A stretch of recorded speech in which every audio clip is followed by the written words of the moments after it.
Paz, irmãos, em nome de nosso Senhor Jesus Cristo, aos vossos corações. Que esse amor divino nos sustente sempre na busca do conhecimento superior e que possamos fortalecermos a cada dia, mais e mais, buscando, acima de tudo, a bênção divina de Deus nosso Pai e que Ele possa abençoar nosso encontro. A lição é de número 159 do livro Caminho, Verdade e Vida de nosso irmão Emmanuel, cujo título é A quem segues? É importante. A pergunta é importantíssima. A quem segues? E o versículo de Efésios, capítulo 4, versículo 20, nos diz assim: Mas vós não aprendestes assim a Cristo. E elas são palavras de Paulo, dirigindo-se aos Efésios, dizendo para eles que eles não aprenderam assim com Cristo. O interessante é que a continuidade desse pequeno trecho do versículo, Paulo ainda pergunta, se é que o tendes ouvido, e nele fostes ensinado, ou seja, todas as lições do Evangelho da Boa Nova partem do Cristo. Então, quando nós ouvimos, nós somos instruídos nele. E nele está a verdade de Jesus. E nós, irmãos,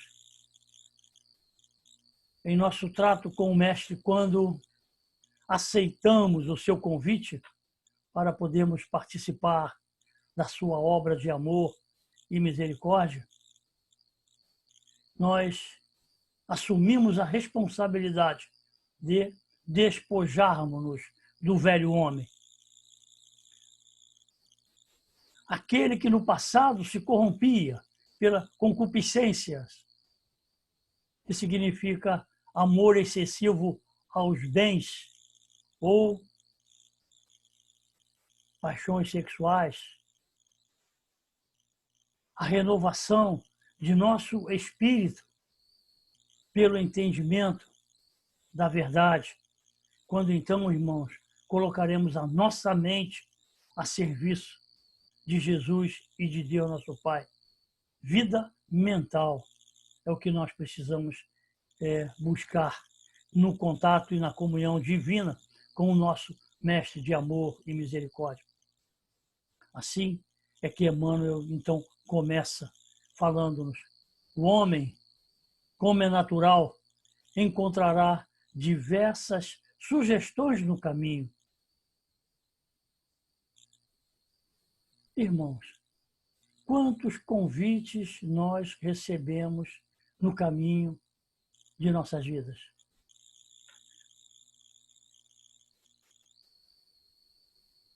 Quantas sugestões nos envolvem o coração, atraindo-nos para as ações na vida material. E Emmanuel continua dizendo, não somente no plano material receberá certos alvitres tendentes. Qual o objetivo desses alvitres? Dessas sugestões, dessas influências? E ele diz assim, a desviá-los das realizações mais nobres. E é o que nós normalmente fazemos. Mesmo quando já estamos nas pegadas do Mestre. Muitas das vezes, tomamos o atalho. Desviamos-nos das realizações mais nobres, atraídos pelas conquistas materiais do mundo.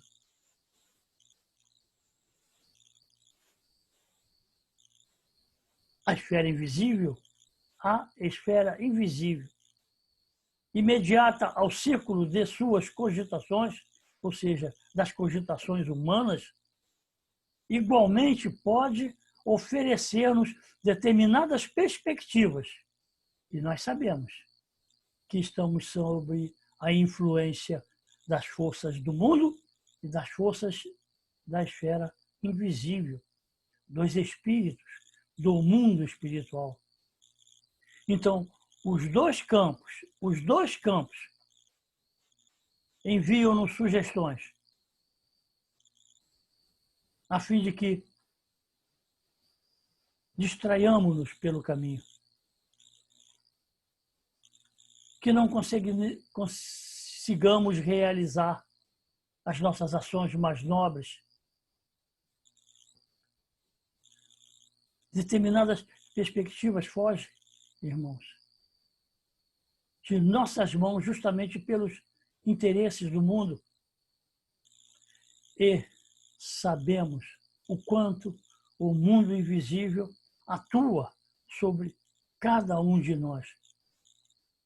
O intercâmbio espiritual é muito intenso.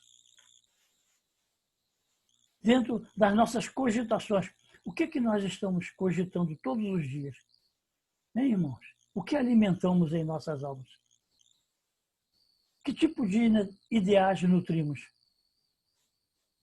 Como, irmãos? Como? As nossas cogitações atraem as influências espirituais, porquanto são as sintonias estabelecidas pelos nossos pensamentos, pela nossa vida mental. Onde estiver o seu tesouro, aí também estará seu coração. Por isso precisamos discernir com bastante elevação a quem seguimos.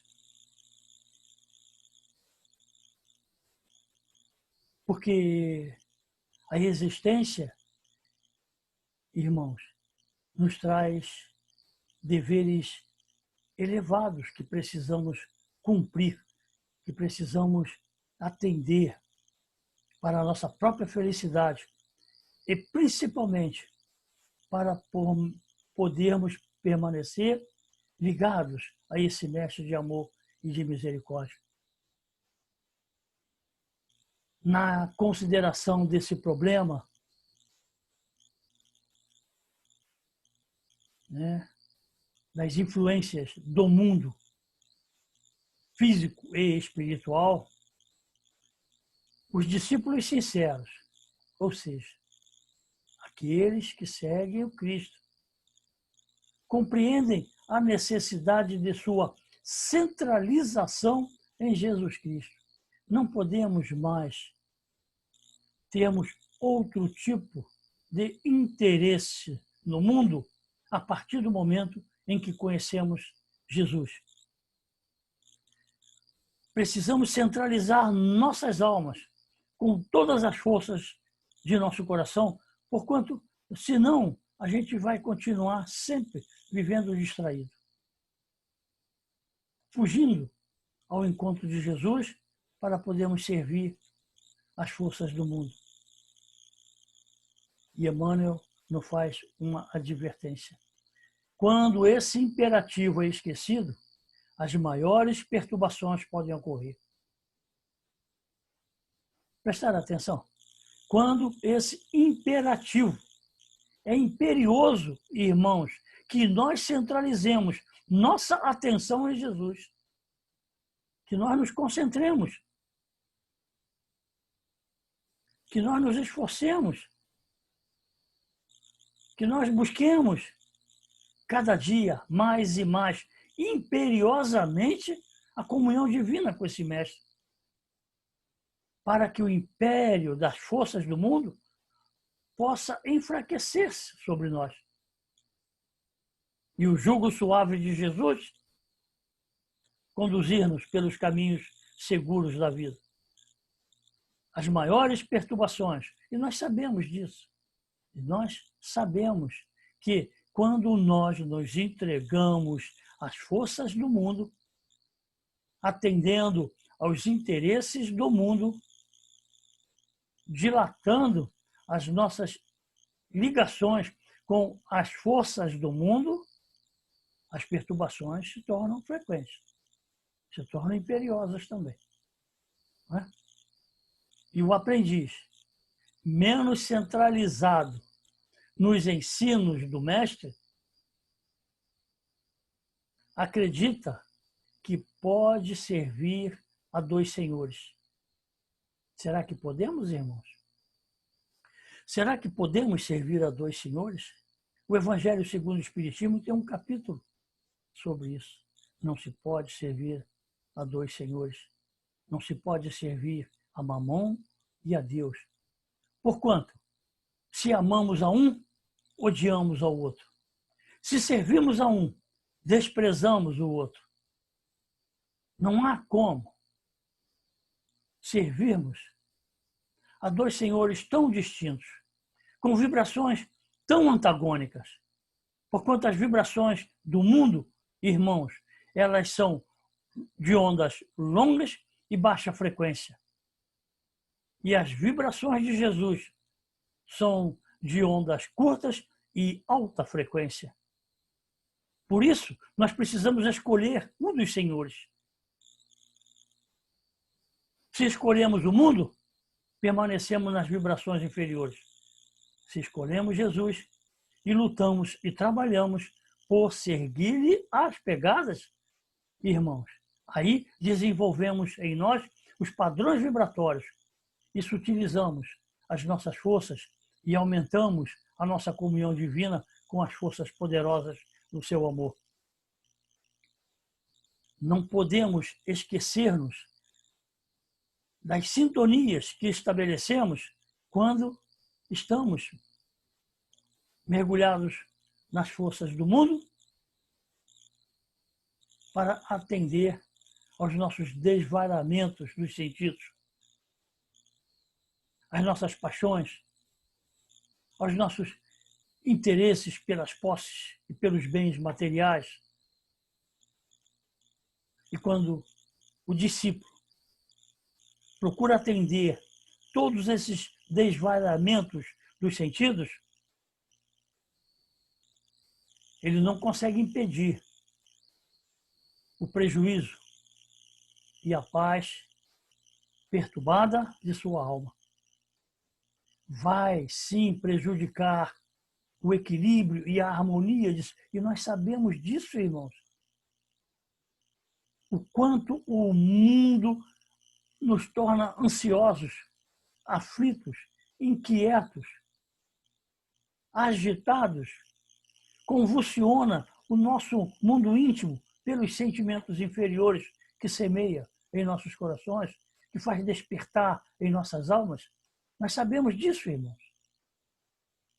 Por que escolhemos sempre o senhor errado? Por que ainda não entendemos que não podemos servir a Deus, a Jesus, aos bons espíritos, né?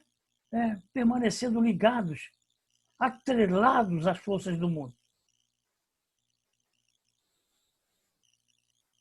Mas nós justificamos os nossos atos, os nossos interesses, né? Pelas doutrinas do mundo. O mundo nos oferece e nos traz muitas doutrinas. Algumas novas, outras bem antigas, como o materialismo. Algumas semeiam em nosso coração que, porque nós estamos na vida material, precisamos gozar os prazeres da vida material. Já que eu estou aqui, eu tenho que buscar ser feliz o maior número de horas possíveis. Eu tenho que buscar essa felicidade, custe o que custar, com todas as forças de minha alma. São filosofias do mundo, doutrinas do mundo. Mas nós sabemos, como espíritas, que nós não podemos entregar-nos o coração e a alma a essas perturbações. Nós não podemos justificar a nossa permanência no mundo apenas para podermos melhorar a nossa situação financeira, apenas para podermos gozar dos prazeres. Eu preciso de dinheiro. Quanto mais a gente trabalha, mais a gente ganha e mais a gente necessita.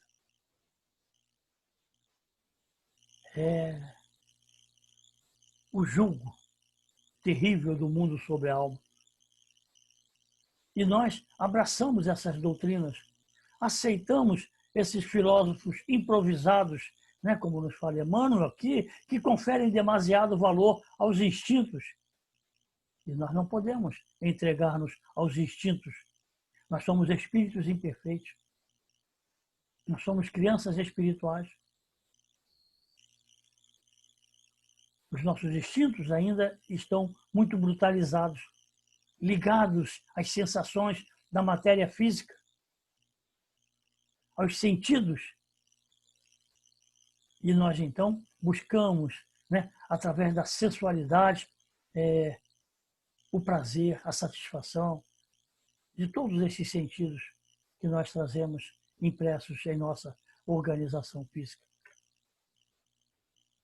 Mas, irmãos, quando o homem se entrega na busca desenfreada dos prazeres do mundo, das posses do mundo, dos poderes e das forças do mundo, podemos preparar-nos para os grandes fracassos, para as grandes quedas, as grandes ruínas.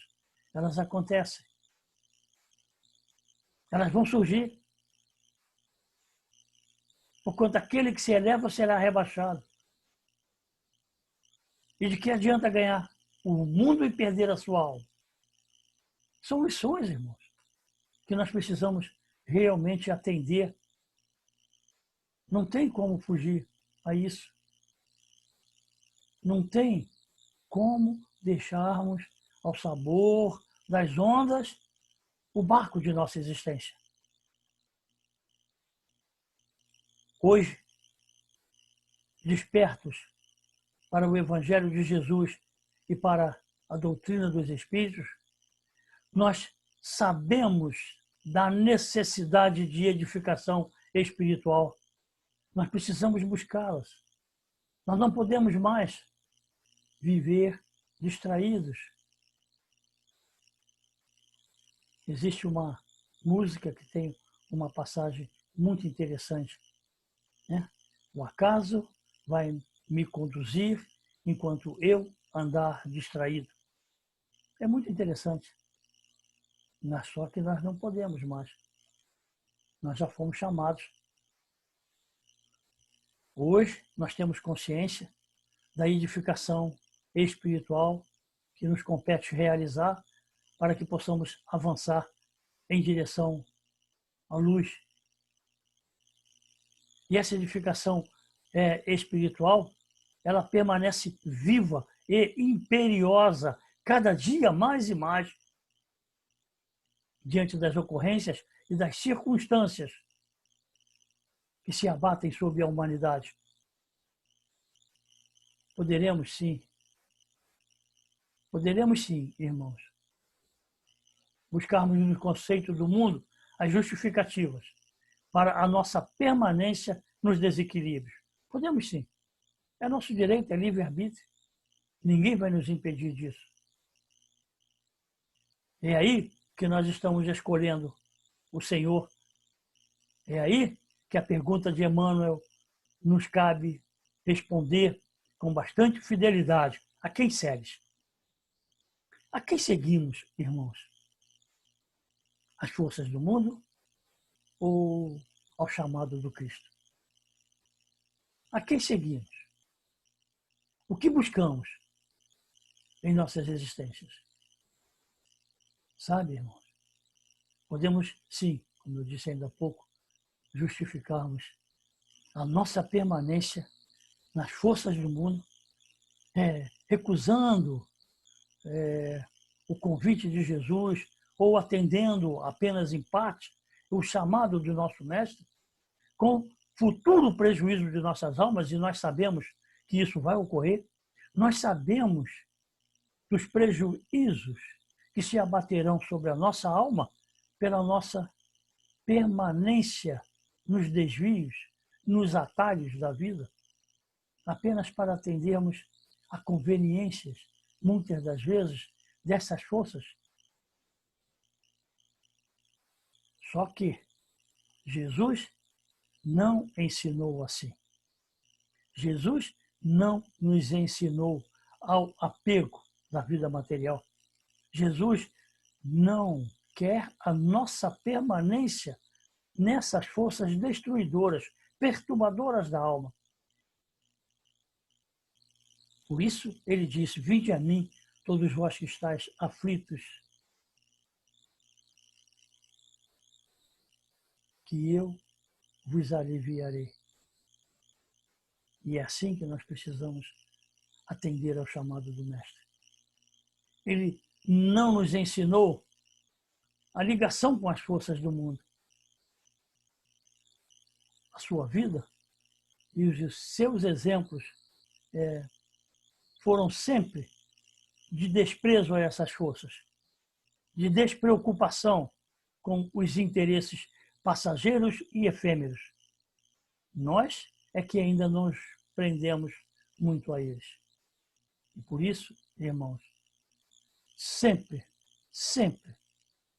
deixamos que as atrações do mundo nos afastem do verdadeiro caminho. Seguir as pegadas de Jesus não é fácil para cristão nenhum. E ele não prometeu facilidade. Ele prometeu que nós enfrentaríamos lutas ásperas, difíceis, que redundariam para nós, muitas das vezes, em grandes aflições, dores, perseguições, incompreensões, intolerâncias. Mas quando essas situações nós as cruzamos pelo caminho, a gente abandona o Mestre para podermos solucionar o problema da maneira mais confortável. E não pode ser assim, porque, em verdade, irmãos, não foi assim que Jesus nos ensinou. Que Deus, nosso Pai, nos abençoe e que possamos estar sempre juntos nessa lição e com essa pergunta em nossa mente: a quem seguimos? Muita paz, em nome de nosso Senhor Jesus Cristo, aos vossos corações. E que Deus nos abençoe agora e sempre. Que assim seja, irmãos.